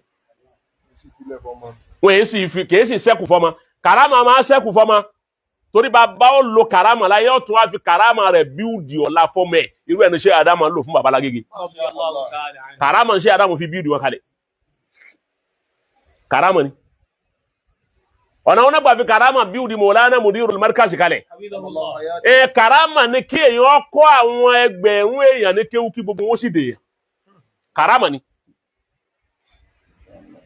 pé gbogbo ẹni tí mo kún kéwú ni kún ọmọ kéwú gbogbo wọn ni kún ó sì rí ìlò bẹ́ẹ̀ ni karama ni fún ẹni ọkọ̀rù Ṣéhù Yàyà ń kéwú karama ni fún tó fi ajá pé ńgbà Ṣéhù Yàyà ń bẹ láyé ṣé Ádámù náà ń bẹ láyé ṣé ká Ádámù ń lo Èkó ń bẹ ni Ṣéhù Yàyà sì mú lọ lọ́wọ́ fún wọn Ṣéhù Yàyà sì ń ta lẹ́nu ńlọrin àwọn ará àlọ́ lásìkò Ṣéhù Yàyà wọn ọgbà pàápàá kan ju Ṣéhù Yàyà lọ ọgbọ́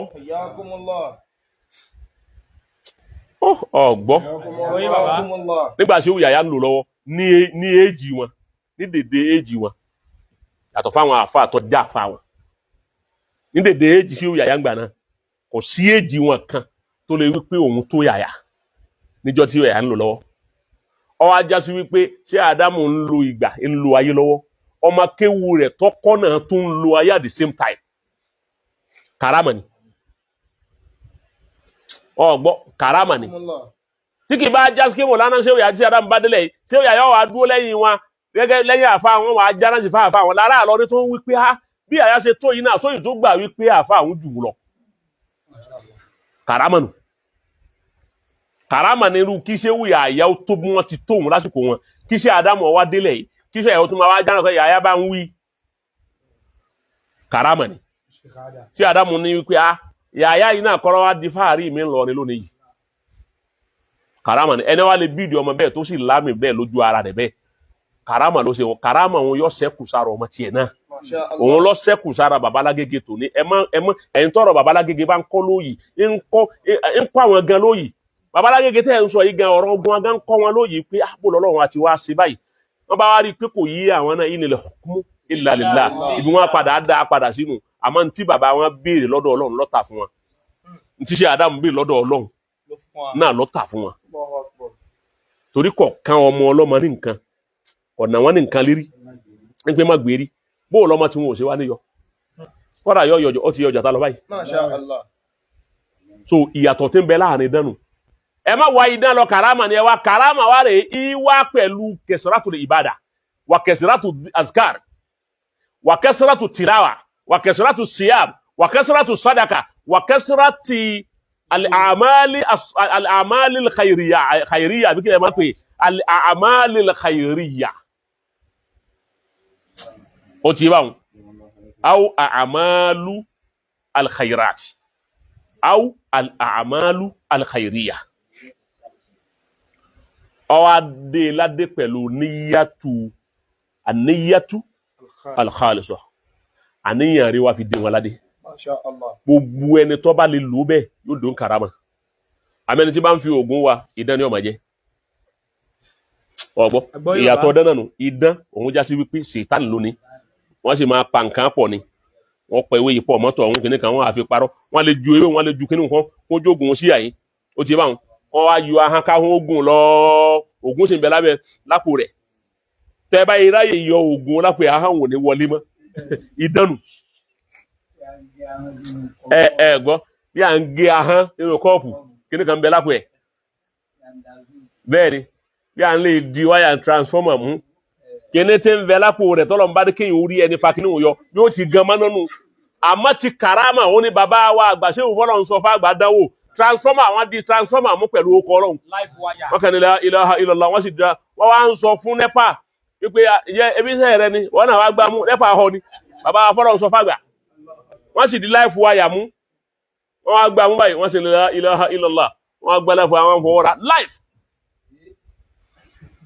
wọ́n ní wọ́n bọ̀ ebi iṣẹ́ rẹ ni wọ́n náà wá gbá mú ọ̀họ́ ni pé wọ́n dà fún òun oríwèé yìí rí o náà ẹjá máa lọ tí wọ́n dà lè ṣe ni so di life wire mú kọ́ sí ibi karama ni ibi kò wádà lọ́lọ́run ṣe karama sí ẹ fún kọ̀ṣẹ́ lọ́lọ́run ò ṣe fún Ẹ̀yin ti bí màá wé bí. karama nù ni karama ni téèyàn ń ṣe tọ́lọ́run ò ní padà ọlọ́run ò padà lẹ́yìn àfọ̀ òun karama sáfà bá fẹ́ àfà kan ò ní dán karama wò láyé kọ́lọ́run ò dojú ti rí àfi tó bá já sí wípé ọgbọ́ ìnà ìrú ó wá fẹ́ sọ ọ́ di karama àfà mi náà mẹ́tọ́ pé oògùn ni ó wá fẹ́ gbé sọ́ndà karama yóò wá yíwọ́ irú ẹ̀ lèyí tó pé tójò wá fẹ́ rọ̀ ní ẹjọ́ kókò nírọ̀ wọ́n ti sọ fún mọ̀láyẹ́ká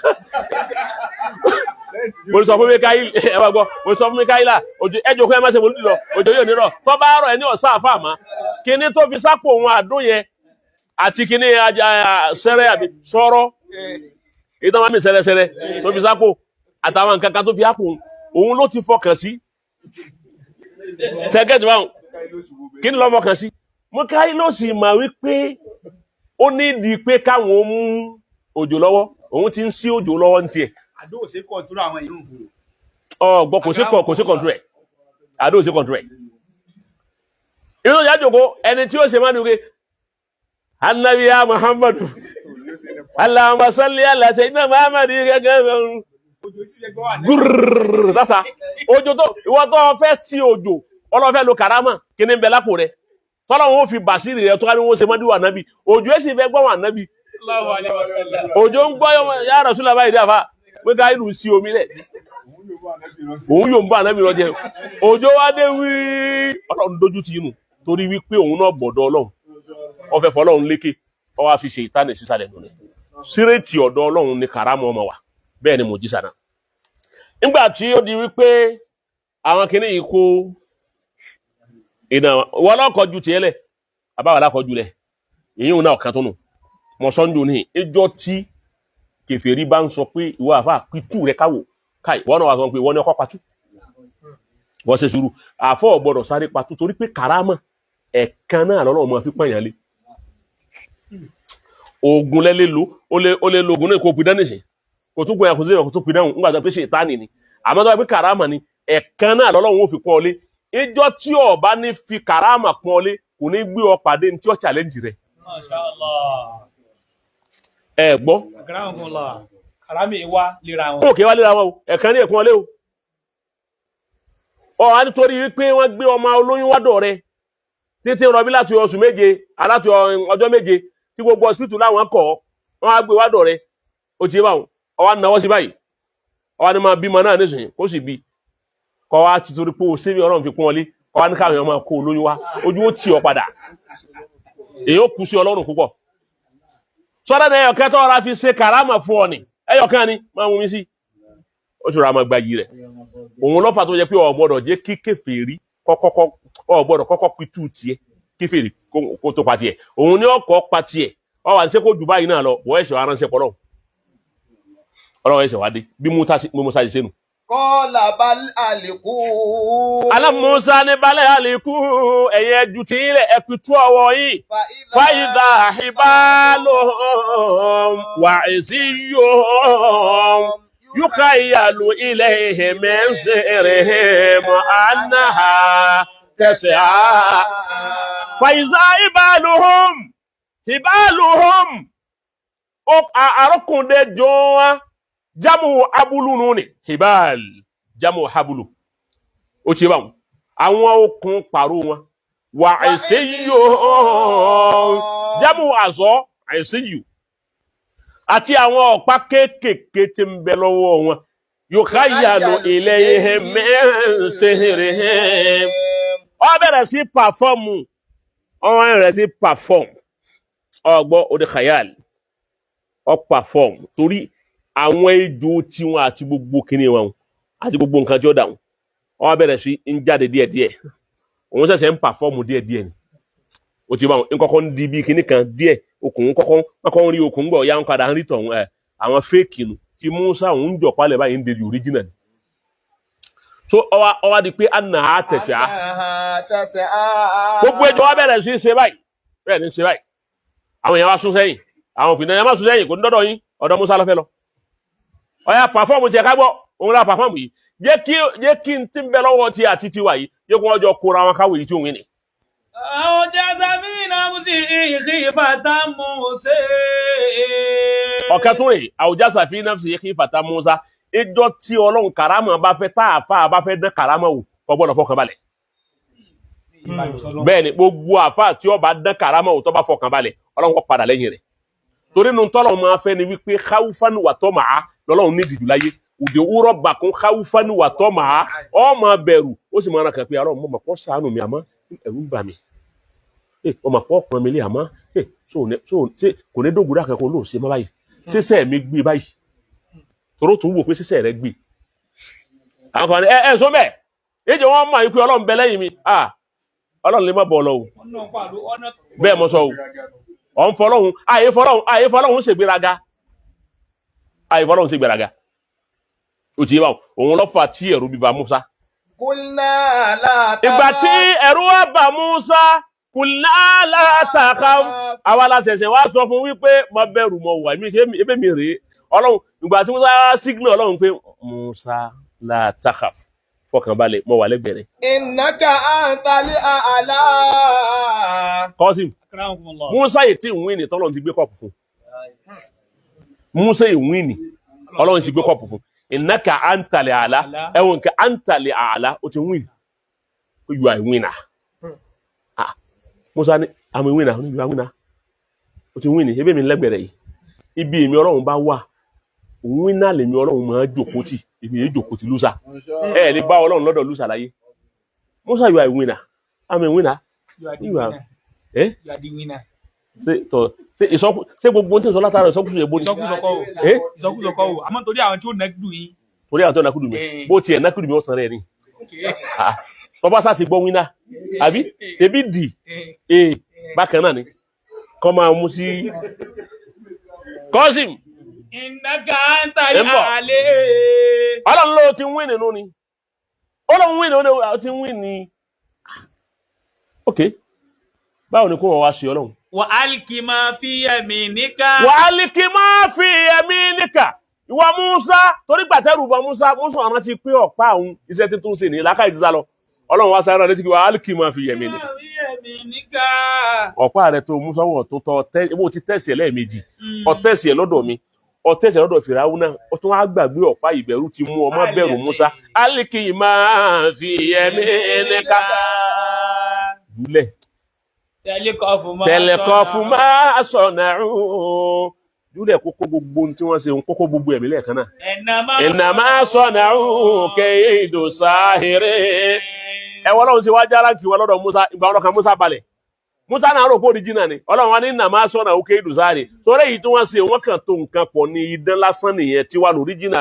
Wala yuflihu sahiru àìsàn àtà. Gbogbo onídán wọn ò ní jèrè bí wọn bá wà. Báwo Kùránì ti wí nù. Fa ulkiya saharatu sujada.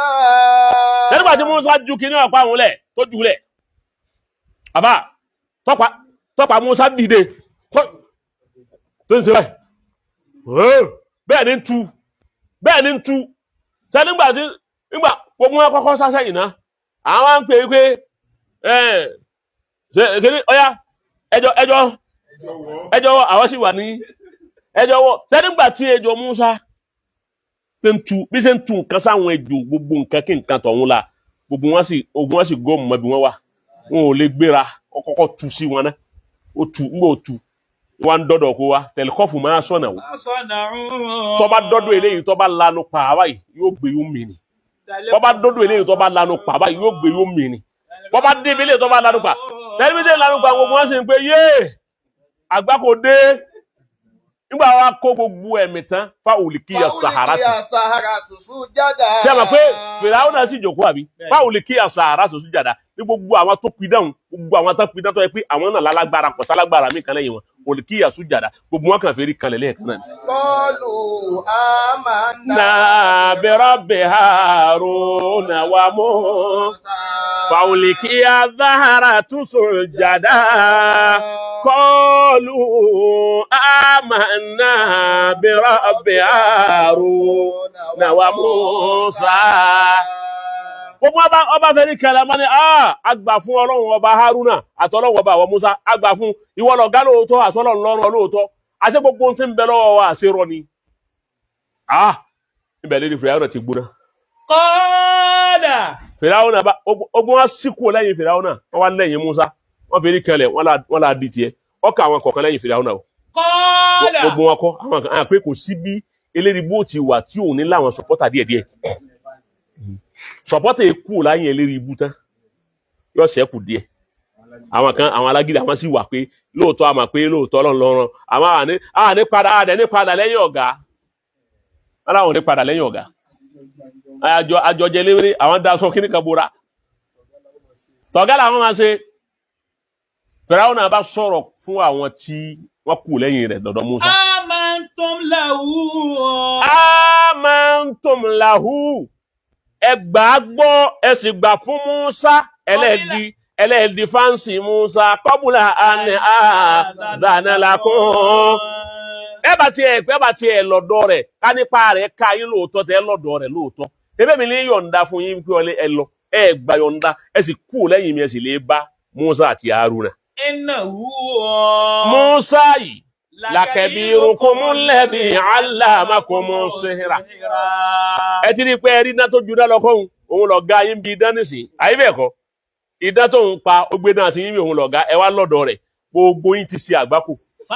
Uqatti'anna aydiyakum igi ọwọ́ yín wa arjulakum min khilafin bí n bá ti ń gbé ọwọ́ ọ̀tún yín sì máa gé ẹsẹ̀ òsì. Wala usallibannakum fi juzu'in nakhli. Ìwà kan yín má bí gùkùté làbídùn ẹsẹ̀ yín lálórin síbẹ̀. Ta'lamuna ayyuna ashaddu 'adhaban wa abqa. Wala ta'lamun ẹ padà wá mọ̀ ayyuna inú èmi àti Musa àbínú èmi àtọba rẹ̀ tọ́lọ́run ayyuna ashaddu 'adhaban. Ẹni bá mọ̀ yà á jẹ tó mọ̀ yà á fi jẹyàn. Ṣé bí yà lẹ bẹ̀rù yẹn fi lọ́dọ̀ ẹ̀? Àwa wẹni tó mọ̀ yà á fi jẹyàn wá àbùká á sì mẹ́ni tí ó ṣẹ́kù. Ẹ̀wọ̀n kan ẹnu gbólóhùn tí Fìràwọ̀ náà tó sọ yìí ní ó tún fi lé àwa ẹni tí ó ṣẹ́kù àwa ẹni tí ó kù láyé fúnra wọn. Inú Musa tẹ lọ́dọ̀ rẹ̀ àtẹ̀yìn àtẹ̀mí àtàwọn tó tẹ̀lé mi díẹ̀ tó kù lẹ́yìn mi yìí àwa ẹni tí ó lulẹ̀ yìí pẹ́ àwa ẹni tí ó kù nílẹ̀ fúnra wọn. Qalu lan nu'thiraka ala ma ja'ana minal bayyinat. Làwọn tí wọ́n jẹ́ òpin náà yẹn tẹ́ mọ̀ pé àwọn ti rí confam àyè bẹ̀ kọ́ wọ́n lẹ́yìn Musa nígbà Fìràwọ̀ náà wá sọ bẹ́ẹ̀ wọ́n wá ní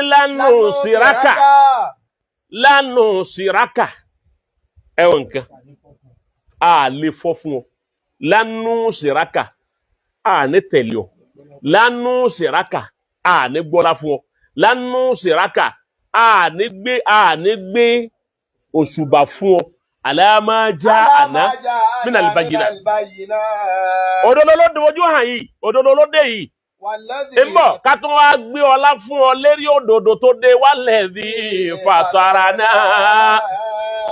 walladhi fatarana méjì lẹ́tù kọ́ sí ẹ tún ní màtúfù ẹ sì tún ní kàsámì méjèèjì ní ẹ tún lánù síraka alama ja'ana min al-bayyinati wala nusiraka ala alladhi fatarana a ní gbọ́lá fún ọ ju òdodo tó dé bá wa lọ a sì ní gbọ́lá fún ọ ju ọba tí ó dá wa lọ tútù kan la nusiraka ala ma jahana min torí ẹ̀yin ọmọ kéwú ni o min al-bayyinati a ní gbọ́lá fún ọ ju tó dé wá bá wa nú òdodo lọ walladhi fatarana àfi ọba tó dá wa búra méjèèjì náà nù tútù méjèèjì náà lọ́lọ́ so ẹ ti gbọ́ báwọn èèyàn kẹ́ fàkìdìmá àǹtàkọ́ ọdún ìntọ́ bá wù ọ́ lẹ́jọ́ tó fẹ́ dá fún wa ọba gé wa lọ́wọ́ kò gé wa lẹ́sẹ̀ gbogbo àrà tó bá wù ọ́ dá ìnàmá tẹ́kìdì àádì ilé àyà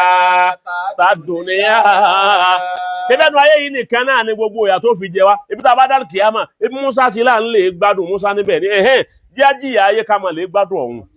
Inna amanna bi rabbina. Àwa gbọ́ Ọlọ́run ọba tó dá wa gbọ́. Yaghfira lana khataayana. Kó fèrí gbogbo ẹ̀ṣẹ̀ tá a ti ṣẹ̀ jì wá.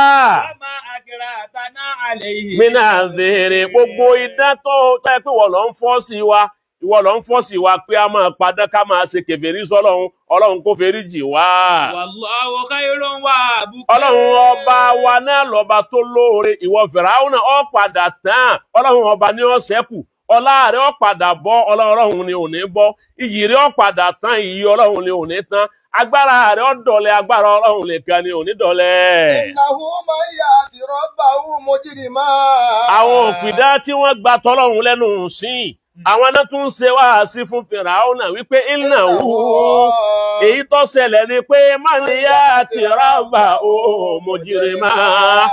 Ẹni ọba bá Ọlọ́run ọba tọ́lọ́ àlìkìyámà tọ́lọ́ bá Ọlọ́run pẹ̀lú pọ́yàpò kí ìsọ́lọ́run. Wa inna lahu jahannam. Jahannama ni Musa nírú ẹni bẹ́ẹ̀ yóò padà sọ̀kalẹ̀ sí la yamutu fiha wala yahya.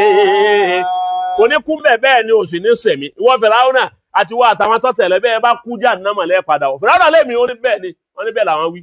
Wa man ya'ti mu'minan. Àmọ́ àwọn tó bá wá dé bá Ọlọ́run ní mùmínì òdodo. Qad amila salihat. Irú ẹni bẹ́ẹ̀ ló ṣe dáadáa parí. Wa ulaika. Ọ̀kẹ́ àìmọye wọn lahumu darajatul ula.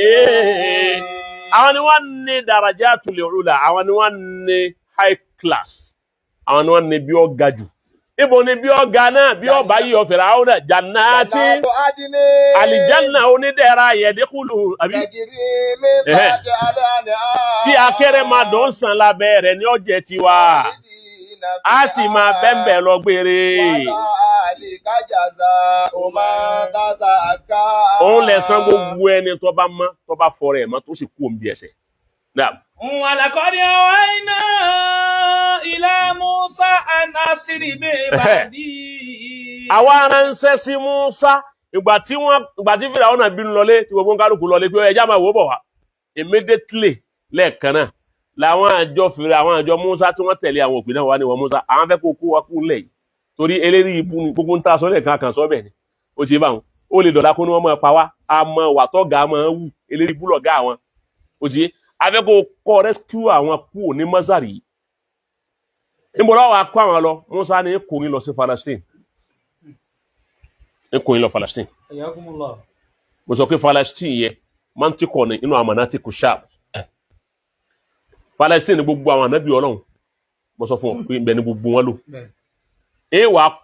kò yín lọ́bẹ̀ ọwọ́ kúkún kó wọn jáde nígbà àwọn fẹ́ kó wọn jáde èrò ti kan Fìràúnà pé wọ́n ti fẹ́ sá kó náà lò Fìràúnà ti get ready àwọn security tiẹ̀ náà kalẹ̀ wọ́n tún jọ lé wọ́n máa lé wọn wọ́n sáfẹ́ rí pé òun pa gbogbo wọn. So ibẹ̀ láti bẹ̀rẹ̀ halkọ wa ní èyí tí ń bọ̀ wá bí wọ́n ti jáde bí Fíráúnà náà ṣe kó àwọn ọmọ ogun tẹ̀lé ntọ́ padà ṣẹlẹ̀ lójú ọ̀nà fíìmù tó ṣẹlẹ̀ lójú ọ̀nà ńgbà wọn dójú ọ̀nà a máa gbọ́ eléyìí. àmọ́ bá ń lọ bí àyà kan bóyá Suratu Yunus kẹfì sàǹfààní fáyé ká tó parí ẹ̀ Magaribi ti wọlé yẹn àmọ́ ẹ̀kọ́ tá ń kọ́ yìí ẹ̀kọ́ tọ́lọ́run ni Al-Qur'an náà là ń kà bá ń wo àyà tí ń wí pé falamma alqaw qala Musa ma ji'tum bihi sihrun inna Allaha sayubtiluhu inna Allaha la yuslihu amala. ẹ bá wo súra wọn náà wọ́n fẹ́ kájú ẹ̀.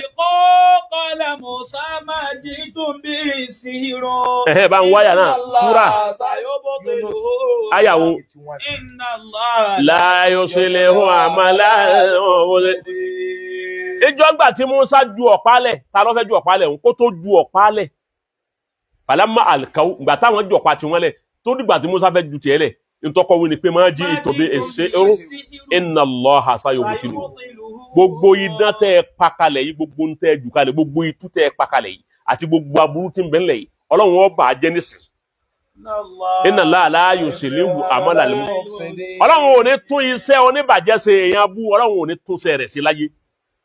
náà àwọn àfáà wa tójú bọ̀ wọ́n sojú kòkòrò ẹ̀ wọ́n padà wá bá wípé odidi okọ̀ náà odidi àṣírí ńlá kan ní. ẹ̀yin sáré ju yín lẹ̀ fáfàní fún àṣírí méjì ní jùlẹ̀ láìpẹ́ ìjù kan lẹ̀ lónìí ìjù kan lẹ̀ ní ìjọ Monday ìjọ Tuesday láṣẹ halkọ tá a bá ti débi tí Fíráúnà ibi tó wọn àti Musa tọ́lọ̀ nǹkan ti pitú ibi tú ni Musa tún sáwó kọ́ Ọlọ́run kan bẹ̀ àtúnyìn wọn náà fún wa. àmọ́ eléyìí fún àǹfààní gbogbo èèyàn tó rógun ọ̀tá gbogbo ẹni tí ń rógun òdílé abẹ́ni tí ń rí wàhálà abẹ́ni tí ń bẹ lẹ́nu iṣẹ́ kan táwọn kan gbógun tì abẹ́ni tí ń bẹ láàyè kan táwọn kan ń dààmú ẹ̀ tí wọn ò jẹ́ ọgbádùn abẹ́ni tí ń bẹ nílé ọkọ tí wọn ò jó nísinmi àbí ọmọ ọkùnrin tó ṣiṣẹ́ tó ẹgbẹ́ nu fámìlì rẹ̀ ni wọ́n ti ń di lọ́wọ́ ọkọ mọ́ fi ráyè lọ dẹ́mà pé oògùn ni wọ́n ń sàṣì tó bá fẹ́ pa gbogbo oògùn tí ń bẹ lára rẹ̀ tí wọ́n ti sàṣì tó bá fẹ́ bàjẹ́ ìbùtọ́ọ̀lù sírù ìbùtọ́ọ̀lù sẹ́hẹ̀rì ìbá gbogbo tí ń jẹ́ àṣàṣì jẹ́ òun náà ní ẹ̀bà àṣàṣì jẹ́ òun náà sì ní anti àṣàṣì òun ni ó ba àṣàṣì tí ń bẹ lára jẹ́ òun ni ò sì ní jẹ́ kó mi ọ̀wọ́ ara ọ̀gbọ́kọ́ sí yẹn wá sàlàyé ẹ̀ fún kó wá. áyà yìí falamma alqaw qala ji'tu bi sihrun inna Allaha sayubtiluhu inna Allaha la yuslihu amala. Suratu Yunus àbí Suratu Yunus aya 81 Suratu Yunus aya 81 Suratu Yunus aya 81 falamma alqaw qala Musa ma ji'tu bi sihrun inna Allaha sayubtiluhu inna Allaha la yuslihu amala al-mufsidin. summa billahi alladhi la ilaha illa huwa mo lo ko rí bẹ́ẹ̀ sí àbí tó bá ṣe mo yọ̀ǹda yẹn ni Yakumullah. bí ta kéwúdé ewé àkókò láwà ewé àkókò bẹ́ẹ̀ni pẹ̀lú aya Suratu Yunus 81. èyàn sọ pé 81 o aya 81 ibi ti nọ́mbà aya ni 81 o aya 81 Suratu Yusufu aya 81 Suratu Yunus aya 81 òun la fẹ́ yọ aya yìí mẹ́ pẹ̀lú ewé àkókò mẹ́fà lẹ́wà wóró mẹ́fà bẹ́ẹ̀ni tútù lẹ́sì wà tútù ni ó jẹ́ ewé àkókò mẹ́fà yìí ọ wà ní kún wọn ha falamma alqaw qala Musa ma ji'tu bi sihrun inna Allaha sayubtiluhu inna Allaha la yuslihu amala al-mufsidina ó ní kún wọn hàn ní àdàdì Musa 107 àdàdì Musa nù ngbọ́ yẹ pé Musa ni ọ̀sà òun lọ́lọ́run sì fún òun ló sì fi ṣẹ́gun ó ti bá 107 ni wọ́n hàn 107 ni wọ́n hàn ní àyà kan tí mo sọ yìí tó bá hàn 107 omi díẹ̀ lẹ́fìfọ́ níwọ̀n bá omi wọn gbọ́dọ̀ pọ̀ rárá lẹ́bàá fún mi díẹ̀ fọ́ ẹ wàá wá ọṣẹ túláàsì kan ní kọjọ́ ṣe dúdú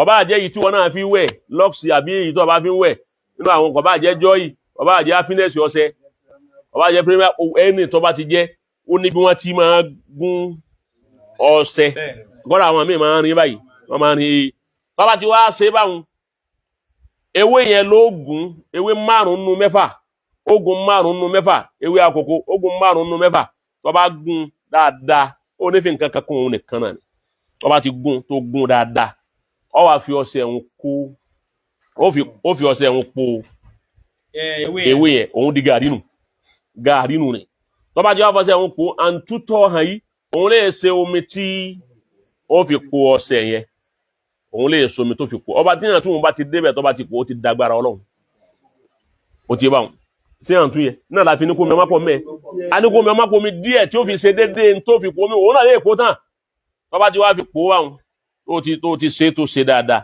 ewé àkókò ẹyọ kan tó kù ẹ wá wá ike wáìtì ẹ wá tẹ ewé àkókò òun sísàlẹ̀ rẹ̀ ẹ wá gbé ọṣẹ òun ó ti bá wọn ẹ jẹ́ ewé òun síjú sókè ẹ wá kó ọṣẹ òun lé lérí kọ́sìm kóòrùn ó tó yọ làá máa wẹ̀ wọ́n bá ti kásùbà àtẹ gbúram òun kásùbà àtẹ gbúram lọ́lẹ̀ wẹ̀ ọ̀gbọ́ lẹ́lẹ̀ wẹ̀ ọṣẹ yẹn tó bá wẹ̀ fọ́ọ̀sì àkọ́kọ́ ẹlẹ́ẹ̀kejì ẹlẹ́ẹ̀kẹta rí bí oògùn búhun ṣe lè wọ́ wà lára rẹ̀ tí ò ní bàjẹ́ yóò jáde yóò bàjẹ́ yóò bàjẹ́ wọ́n náà ó sì rí pọ́ bàjẹ́ mọ̀járábù ni ẹ lè lò bẹ́ẹ̀ ó kọ́ Ọlọ́run ni bóun bá fẹ́ kọ̀ndẹ́mù rẹ̀ kọ́ kọ̀ndẹ́mù ó kọ́ Ọlọ́run ẹlẹ́ẹ̀kejì kọ́ kọ̀ndẹ́mù ewé tọ́jẹ́ pọ́lọ́n lónìí kó sì kọ̀ndẹ́mù ọṣẹ táwọn èèyàn ṣe táà fi wẹ̀ bàbá ní wẹ̀ mọ́ gbọ́kọ́ sí mẹ́tẹ̀ẹ̀ta wọn kò sí nǹkan kan tó lè kọ̀ndẹ́mù mẹ́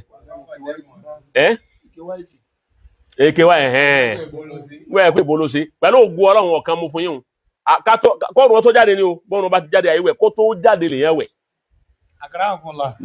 Àwọn tí wọ́n ní àwọn táwọn ò lè réwé ńkọ́. Àwọn tí wọ́n lè réwé àkókò. Ẹgbẹ́ ìlú táwọn àwọn ò lè réwé.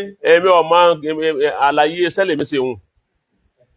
Àwọn padà tún gbọ́ omi léyìí tí ń bọ̀ wá tá a fẹ́ ṣàlàyé omi tó ń bẹ tá a ṣàlàyé méjì lèyí tá a ṣàlàyé ń bi omi tí ń bọ̀ wá ní alukọ̀ tí ń bọ̀ tá a bá ṣàlàyé ẹ̀ méjì ni yóò ọ̀kan wúlò fún àwa tá à ń bẹ yà yìí àwọn ò lè ṣe méjèèjì pọ̀ àwọn tí ń bẹ lókèrè ẹyọkan làwọn ò rí ṣe àmọ́ àwọn tá à ń bẹ yà yìí méjèèjì wọn ò lè rí ṣe méjì ní ṣàlàyé ibi èyí tí ń bọ̀ wá inú nákàlí tá Nábì Mùsá tún tó lò àwọn tó sì wà lọ́hùn náà wọ́n lè rẹ́ni bá wọn ṣe wọ́n fi ránṣẹ́ ọbẹ̀ àfáà rẹ gbogbo eléyìí tá à ń fún ẹ túláàsì kọ́ ni kọ́ máa wá àwa ti jù lẹ́nu àfáà rẹ tó ń lò ní Nàìjíríà òun lọ sọ fún pé ọbọ̀ ṣe òun náà bá ti wo tó ti wo yóò ti rí ṣe bẹ́ẹ̀ ó ti kẹ́yẹ pé àwa káàbọ̀ ṣe gbọ́ máa wá mi káàkiri àfáà ìdákun gbọ́ máa wá káàkiri dákun wá àbá táyé ṣe ó lè gẹ́ẹ̀tì mi bọ̀rọ̀ àfáà rẹ ti ń bọ́ ṣiṣẹ́ gan-an wọ́n bá ti ṣàlàyé fún àwọn ti mọ̀ tí ẹ bá bó ṣe jókè ta àfáà ẹ bá wa ju sẹ́lẹ̀ ni kò sí tọ́kàn àpẹẹrẹ wá àfáà jókè ta kò jókè ta so bó ti rí nù ni Ọlọ́run ó gbàdúrà gbogbo wa bẹ́ẹ̀ bá sì lò pẹ̀lú ògùn Ọlọ́run ẹ bá Ọlọ́run bẹ́ẹ̀ ara nfààní tá a jẹ́ nbí suratu bí kísọ̀ Ànábì Mùsá ara nfààní tá a tún jẹ́ mbẹ́ pẹ̀lú ògùn Ọlọ́run tá a bá ti débi ti Fíráúnà tí ń bọ̀ yìí gbáǹkọ́ gbi iṣẹ́ ńláńlá kan òun ní tún jùlẹ̀ fún yín ẹ máa lọ lè lò Ọlọ́run sọ wá ju halkọ tí ń bọ̀ lọ Ọlọ́run ṣàánú gbogbo aládùúgbò àwọn gbà gbogbo ẹ̀yin tá a jọ jòkó halkọ lónìí Ọlọ́run gbàdúrà kó wa yọ gbàdúrà tiwa náà yọ gbàdúrà ẹnì kọ̀ọ̀kan wa yọ ṣàánú wa yọ ràn àánú rẹ̀ sí wa ọlá àsìkò mọ́gírìbì táwa yìí. àwọn babaláyé kan bẹ wọ́n dá dúró lọ́tọ̀ babaláyé wọ́n máa ṣàdúrà kí nǹkan kan mọ̀ ṣe wọ́n. Allah àwọn ọmọ babalágége táwọn máa ń ṣàdúrà kí nǹkan kan mọ̀ ṣe bàbá Ọlọ́run wọlá sí Abdulkadir Jilani kàdásálà òsì rà gbogbo àtàbà ń ṣe wọ́n máa ṣàdúrà wọn Allahu Akbar babalágége wọ́n tún ṣe mí léyìí tí ń bọ̀ yìí náà èyí tí ń bọ̀ yìí àwọn èèyàn ó ṣe àpọ̀lọpọ̀ nǹkan àdúrà púpọ̀ kọ́dà àwọn kan ti ra ẹran táwọn pa wọ́n fi ṣe wọ́n fi fáwọn èèyàn ló jẹ lọ́jọ́ bẹ́ẹ̀dẹ̀ babalágége gbogbo yín Ọlọ́run san lẹ́san olóore Ọlọ́run ní tó àṣírí oníkálukú yín Ọlọ́run máa nífẹ̀ẹ́ yín náà o yóò jẹ́ babalágége ó gùn fún wa jù báyìí lọ àyẹ̀mí tiwa náà ó sì gùn á tẹ̀lé wọn pẹ́ o wọ́n jà sáájú fún wa pé Ọlọ́run ti ní jẹ́ wọ́n ọjà mọ̀nàfíkì ò ní jẹ wọn albarkola Muhammad rasulullah wala subhana rabbika rabbil izzati amma yasifun wassalamu ala al-mursalin walhamdulillahi rabbil alamin.